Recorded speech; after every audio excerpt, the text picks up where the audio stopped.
الحمد لله رب العالمين، والصلاة والسلام على رسول الله الأمين وعلى آله وصحبته الطيبين الطاهرين، وبعد.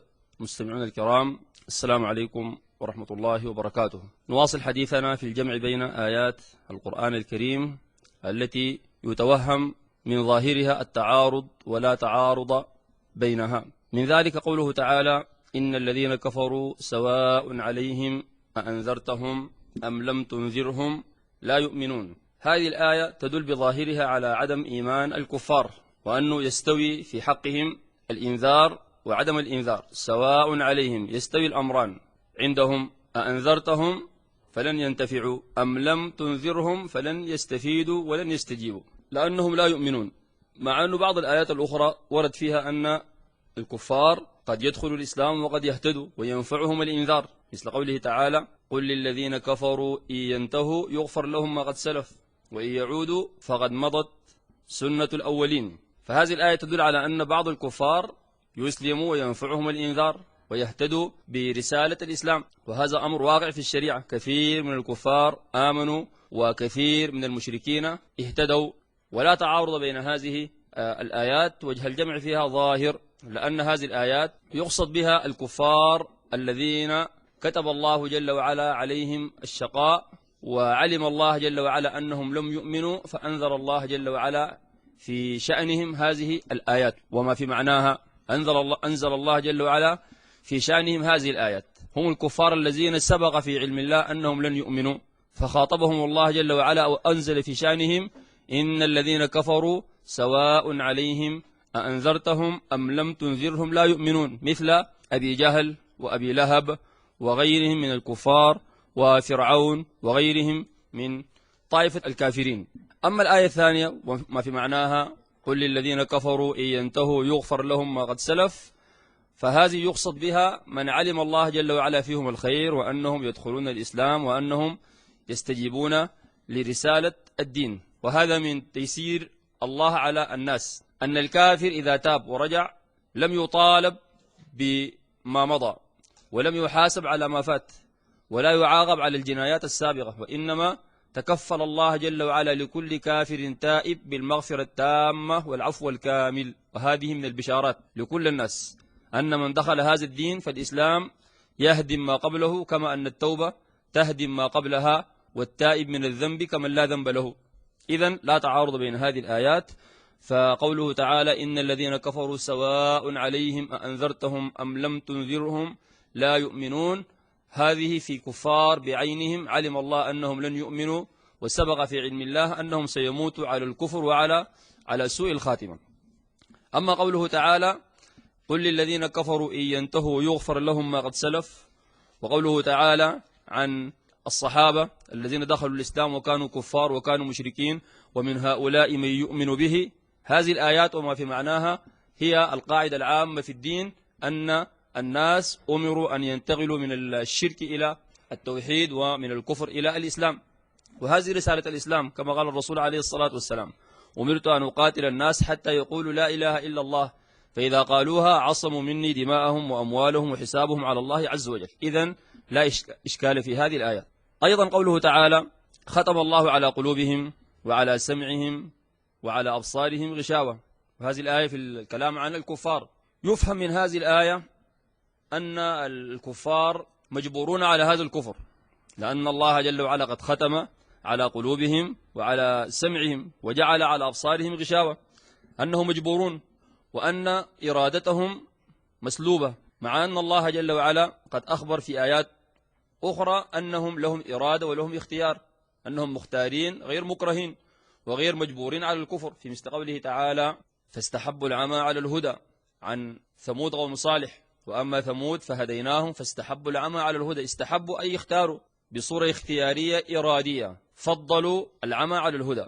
وكقوله تعالى عن غيرهم من الكفار: أولئك الذين اشتروا الضلالة بالهدى، يعني استبدلوا الضلال بالهدى، فضلوا الضلال على الهدى، طائعين مختارين، والعذاب بالمغفرة، فما أصبرهم على النار. وكقوله تعالى: فمن شاء فليؤمن ومن شاء فليكفر. هذه الآيات تدل على أن الكفار لهم مشيئة ولهم إرادة ولهم اختيار، وأنهم غير مجبورين على فعل شيء من المعاصي، بخلاف ما يفهم من الآية الأولى، قوله تعالى ختم الله على قلوبهم وعلى سمعهم وعلى أبصارهم غشاوة. الجمع بين هذه الآيات يتمثل في أن الختم والطبع والغشاوة على أسماعهم وأبصارهم وقلوبهم كل ذلك عقاب من الله لهم على مبادرتهم للكفر وتكذيبهم الرسل باختيارهم ومشيئتهم. يعني لما اختاروا العناد واختاروا طريق الضلال عاقبهم الله جل وعلا فصرف قلوبهم بغير رجعة فلا يستطيعوا أن يرجعوا، وهذا نوع من العقاب. وليس المعنى أن الله جل وعلا صرفهم عن الهدى، وإنما هم انصرفوا عن الهدى، فعقابا لهم ختم الله على قلوبهم وطبع عليها، أي أغلقها وأقفلت هذه القلوب، فلا يخرج منها الظلام ولا يدخل إليها النور، لا يخرج منها الشر ولا يدخل إليها الخير، لأنها أصبحت مغلقة مختوم عليها مقفلة. لماذا؟ عقابا لهم. وهذا من قواعد الشريعة، أن أي إنسان وجد فرصة لعمل الخير لم يستغلها صرفه الله جل وعلا عنها. أي إنسان وجد فرصة إلى الطاعة ولم يبادر صرف الله جل وعلا قلبه فلا يستطيع الرجوع إلى الطاعة مرة أخرى. آيات كثيرة تدل على هذا المعنى، منها قوله تعالى بل طبع الله عليها بكفرهم وقالوا قلوبنا غلف بل طبع الله عليها بكفرهم. لماذا طبع الله عليها بكفرهم؟ يعني السبب هو الكفر، يعني هم الذين اختاروا الكفر، ومن نتائج هذا الكفر ومن عقوباته أن طبع الله على قلوبهم فلا يستطيعوا أن يهتدوا بعد ذلك ولو بحثوا عن الهداية، أو الأحرى أنهم لن يبحثوا عن الهداية أصلا، بل طبع الله عليها بكفرهم. وأيضا قوله تعالى ذلك بأنهم آمنوا ثم كفروا فطبع على قلوبهم، فطبع على قلوبهم فهم لا يعقلون أو فهم لا يرجعون. السبب التردد من البداية، ترددوا في الإيمان ولم يسارعوا إلى الإسلام ولم يبادروا بالاستجابة، فكانت النتيجة أن طبع الله على قلوبهم، أي ختم عليها عقابا لهم. وأيضا مثل قوله تعالى ونقلب أفئدتهم وأبصارهم كما لم يؤمنوا به أول مرة. المرة الأولى، الفرصة الأولى لم يغتنموها ولم يبادروا بالدخول، فصرف الله جل وعلا قلوبهم لأنهم لم يؤمنوا به أول مرة، لأنهم لم يؤمنوا به أول مرة فصرف الله جل وعلا قلوبهم عن الإيمان.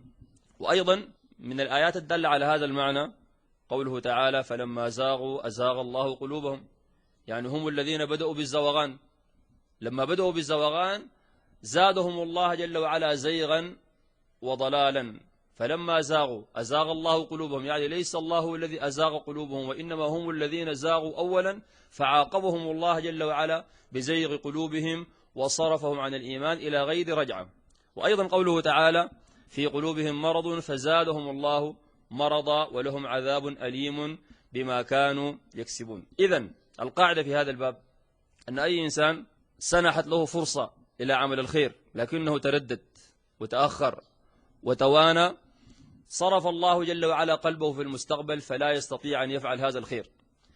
وهذه قاعدة تشمل الكفار والمسلمين. الكفار إذا ترددوا في الإسلام وكانت الفرصة مواتية والباب مفتوح لكنهم ترددوا وتأخروا وأهملوا وقصروا عاقبهم الله فطبع على قلوبهم فلا يستطيعوا أبدا الاهتداء. كذلك المسلمين، أي مسلم وجد فرصة لعمل الخير، فرصة لأن ينفق ويتصدق على مسكين، لكنه اتبع وساوس الشيطان وفكر في زينة الدنيا وتأخر ولم يسارع بأن يدخل يده في جيبه أو يفتح الخزانة ليعطي هذا المسكين، وتردد وسوف وقال سأفعل وسأفعل، صرف الله قلبه فلا يستطيع بعد ذلك أن يعطي مسكينا ولا أن يساعد محتاجا ولو أراد، ولن يريد بعد ذلك. كذلك أي إنسان صلحت له فرصة للتوبة أن يتوب من معصية وذنب ويستغفر لكنه سوف وتردد وتمادى زاده الله جل وعلا ضلالا وغواية. كذلك أي إنسان وجد فرصة أن يصلي ركعتين وهو صحيح الجسم في وضع مناسب لأن يصلي ركعتين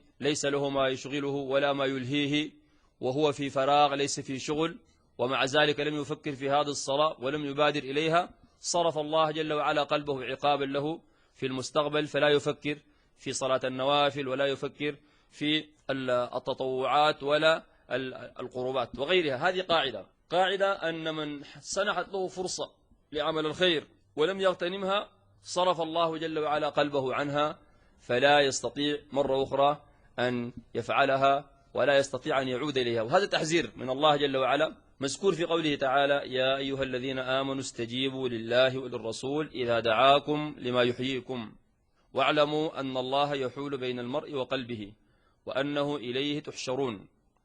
الآية فيها نداء لأهل الإيمان أن يبادروا بالاستجابة. أي إنسان سمع نداء من الله جل وعلا أو نداء من الرسول عليه الصلاة والسلام لعمل خير أو لعبادة من العبادات أو لطاعة من الطاعات أو قربة من القربات، أي إنسان سمع هذا النداء من الله أو من الرسول عليه الاستجابة، لأنه دائما لا يدعون الله إلا إلى خير، ولا يأمرنا الرسول عليه الصلاة والسلام إلا بالخير. لذلك أمر الله بالاستسلام التام لتعليمات الرسول عليه الصلاة والسلام من غير سؤال ومن غير تردد ولا بحث ولا نظر، فقال عز وجل: وما آتاكم الرسول فخذوه لا تترددوا ولا تسألوا وما نهاكم عنه فانتهوا وتأكدوا أنكم ستجدوا الخير بلا شك سواء كان علمتم أم جهلتم. فهنا في هذه الآية أمر الله بالاستجابة لله وللرسول قائلا: إذا دعاكم لما يحييكم، لأن الله جل وعلا والرسول لا يدعون إلا لما يحيينا، يحيي قلوبنا ويرزقنا السعادة الحق في هذه الحياة. هذا النداء. لكن التحذير في قوله تعالى: واعلموا أن الله يحول بين المرء وقلبه، يعني المسألة ليست مفتوحة، عندكم مدى محدد. إذا ما استعجلت واغتنمت هذه الفرصة الباب سيغلق. واعلموا أن الله يحول بين المرء وقلبه، أي إذا لم تستجيبوا سيصرف الله قلوبكم، سيصرف الله جل وعلا نواياكم، سيصرف الله جل وعلا فهمكم، ولن تستطيعوا أن تستجيبوا لله ولا للرسول عليه الصلاة والسلام. واعلموا، هذا التحذير التهديد، واعلموا أن الله يحول بين المرء وقلبه وأنه إليه تحشرون. هذا، وصل اللهم وبارك على نبينا محمد وعلى آله وصحبه أجمعين. نسأل الله جل وعلا التوفيق والسداد، ونتوجه بالشكر الجزيل لأخينا على الدين علي محمد في التسجيل، ونواصل كلامنا إن شاء الله في حلقات قادمة. السلام عليكم ورحمة الله وبركاته.